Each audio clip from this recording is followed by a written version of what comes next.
Hello everyone, ഇനി ഞാൻ വന്നിരിക്കുന്നത് ചക്കപ്പഴം വെച്ചിട്ട് ചെയ്തെടുക്കാവുന്ന ഒരു കിടിലൻ റെസിപ്പി ആയിട്ടാണ്. ചക്കപ്പഴം വെച്ചിട്ടുള്ള നല്ല ക്രീമി ടെക്സ്ചറുള്ള ഒരു ഐസ്ക്രീമാണ് തയ്യാറാക്കുന്നത്. നമ്മൾ കടയിൽ നിന്ന് മേടിക്കുന്ന ഐസ്ക്രീം ഇല്ലേ, അതിൻ്റെ സെയിം ടെക്സ്ചറാണ്. അതുപോലെ തന്നെ സൂപ്പർ ടേസ്റ്റിയുമാണ്. ഇതിന് വേണ്ടിയിട്ട് ബീറ്ററിൻ്റെയോ വിപ്പിംഗ് ക്രീമിൻ്റെയോ ഒന്നും ആവശ്യമില്ല, അല്ലാതെ തന്നെ നമ്മുടെ വീട്ടിൽ തയ്യാറാക്കാവുന്നതേ ഉള്ളൂ. ഇപ്പോൾ ചക്കയുടെ സീസൺ ആണല്ലോ, അപ്പോൾ എല്ലാവരും ഉറപ്പായിട്ടും ഇതൊന്ന് ചെയ്ത് നോക്കുക. പിന്നെ വീഡിയോ ലൈക്കും ഷെയറും ചെയ്യാൻ മറക്കല്ലേ. അപ്പോൾ നമുക്ക് റെസിപ്പിയിലേക്ക് കടക്കാം. ഐസ്ക്രീം ചെയ്തെടുക്കാനായിട്ട് ഇവിടെ നല്ല പഴുത്ത ചക്ക എടുത്തിട്ടുണ്ട്. ഇതിൻ്റെ കുരുവും ചവണിയൊക്കെ മാറ്റിയിട്ട് നല്ലോണം ക്ലീൻ ചെയ്തെടുത്തതാണ്. നല്ലോണം പഴുത്ത ചക്ക വേണം ഇത് ചെയ്യാൻ വേണ്ടിയിട്ട് എടുക്കാൻ. വരിക്കച്ചക്കയാണ് ഞാൻ എടുത്തിരിക്കുന്നത്. ഏകദേശം 15 ചുള ചക്ക എടുത്തിട്ടുണ്ട്. ഇനി ഇതൊരു നല്ലോണം പേസ്റ്റ് ആയ പോലെ അരച്ചെടുക്കണം. ഇവിടെ പാൻ വെച്ചിട്ടുണ്ട്. ഇതിലേക്ക് നമുക്ക് പാലൊഴിച്ച് കൊടുക്കാം. ഇത് 1 കപ്പ് പാലാണ് എടുത്തിരിക്കുന്നത്. 250 ml കപ്പിന് 1 കപ്പ്. ഇനി ഇതൊന്ന് തിളപ്പിച്ചെടുക്കണം. ഇതിലേക്ക് ഞാൻ മധുരത്തിന് വേണ്ടിയിട്ട് പഞ്ചസാര ചേർത്ത് കൊടുക്കുകയാണ്. 1/2 കപ്പ് പഞ്ചസാരയാണ് എടുത്തിരിക്കുന്നത്. എൻ്റെ കയ്യിലുള്ള ചക്കയ്ക്ക് നല്ല മധുരമുള്ള ചക്കയാണ്. അതുകൂടാതെ ഞാൻ മധുരം കുറച്ചിട്ടാണ് ഈ ഐസ്ക്രീം തയ്യാറാക്കുന്നത്.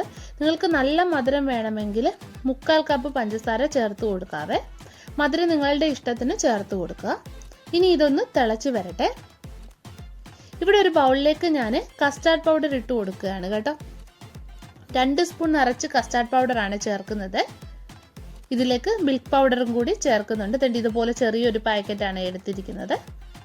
ഇത് ഏകദേശം 2 ടേബിൾ സ്പൂൺ ഉണ്ട്.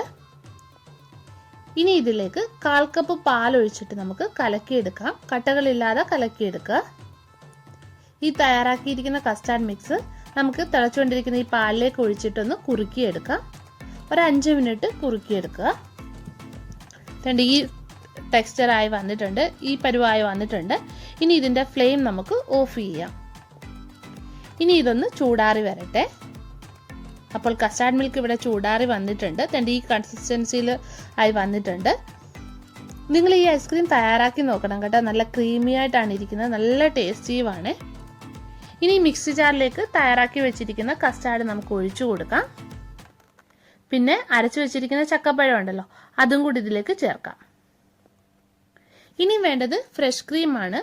അമൂലിൻ്റെ ഫ്രഷ് ക്രീമാണ് ഞാൻ എടുത്തിരിക്കുന്നത്. ഇത് 1 കപ്പിനടുത്ത് ഫ്രഷ് ക്രീം ഉണ്ട്, അത് ഇതിലേക്ക് ചേർക്കാം.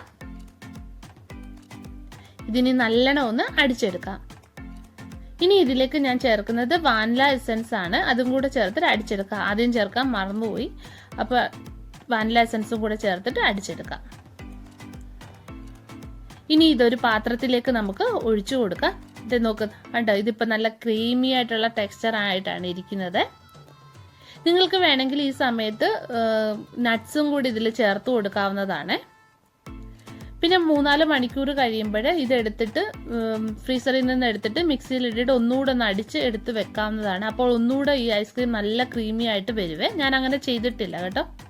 ഇതിൻ്റെ മുകളിൽ ഐസ് വരാതിരിക്കാൻ വേണ്ടിയിട്ട് ഞാനൊരു പാലിൻ്റെ കവർ വെച്ച് കൊടുക്കുന്നുണ്ട്. ഇനി ഇത് അടച്ച് വെച്ചിട്ട് നമുക്ക് തണുപ്പിച്ചെടുക്കാം. 8 മണിക്കൂർ നമ്മൾ ഫ്രീസറിൽ വെച്ച് കൊടുക്കണേ, ഇതൊന്ന് സെറ്റായി വരാൻ വേണ്ടിയിട്ട്. അപ്പോൾ ഐസ്ക്രീം ഇവിടെ സെറ്റായി വന്നിട്ടുണ്ട്. ഇനി ഇത് നമുക്കൊരു സെർവിങ് ബൗളിലേക്ക് മാറ്റാം. അപ്പം കണ്ടോ, നല്ല പെർഫെക്റ്റ് ആയിട്ട് വന്നിട്ടുണ്ട്. ഇതിൽ നമ്മൾ വിപ്പിംഗ് ക്രീമോ അതുപോലെ ബീറ്ററോ ഒന്നും യൂസ് ചെയ്തിട്ടില്ല. നിങ്ങളിത് ഉറപ്പായിട്ട് കുട്ടികൾക്കൊക്കെ തയ്യാറാക്കി കൊടുത്തു നോക്കണം. പിന്നെ നിങ്ങൾക്ക് നട്ട്സ് ഇഷ്ടമാണെങ്കിൽ നമ്മളിത് ഫ്രീസ് ചെയ്യാൻ വെക്കുന്നതിന് മുമ്പ് അതിൽ കുറച്ച് നട്ട്സ് കട്ട് ചെയ്തിട്ട് ചേർക്കുന്നതും നല്ല ടേസ്റ്റി ആയിരിക്കും. ഞാനിതിൻ്റെ മുകളിലേക്ക് കുറച്ച് ബദാം വെച്ച് കൊടുക്കുന്നുണ്ട്. അപ്പോൾ നല്ല ടേസ്റ്റി ആയിട്ടുള്ള ചക്കപ്പഴത്തിൻ്റെ ഐസ്ക്രീം തയ്യാറാക്കി എടുത്തിട്ടുണ്ട്. നിങ്ങൾ ഉറപ്പായിട്ട് ട്രൈ ചെയ്ത് നോക്കുക. പിന്നെ വീഡിയോ ഇഷ്ടപ്പെടുകയാണെങ്കിൽ ഒന്ന് ലൈക്ക് ചെയ്യാനും ഷെയർ ചെയ്യാനും മറക്കരുത്. അപ്പോൾ നമുക്ക് വീണ്ടും മറ്റൊരു നല്ല റെസിപ്പിയുമായിട്ട് കാണാം.